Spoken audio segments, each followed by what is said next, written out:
سچی بات ہے کہ سب کو پتہ ہے کہ ڈار صاحب اور میری پالیسیز میں فرق ہے، اس میں کوئی ڈاؤٹ نہیں ہے۔ ایز اے پاکستانی میں چاہتا ہوں کہ چلو کچھ بھی پالیسی ہو، مطلب جو بھی پالیسی ہو، میری ہو یا ان کی ہو، کہ وہ سکسیس تو ہو جائے۔ ایز اے مسلم لیگر بھی میں چاہتا ہوں کہ وہ سکسیس ہو جائے، لیکن پالیسی میں ہمارا فرق ہے۔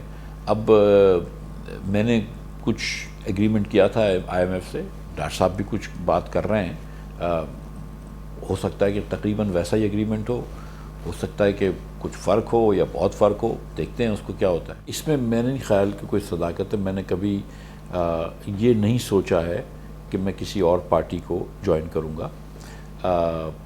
میں مسلم لیگ میں ہوں، میں کوئی جدی پشتی کا سیاستدان نہیں ہوں۔ اگر ایسا لگا مجھے کہ میری مسلم لیگ میں جگہ تنگ ہو گئی ہے یا ختم ہو گئی ہے تو میں گھر پہ بیٹھ سکتا ہوں، یا کوئی اور اچھا کام آدمی کر سکتا ہے۔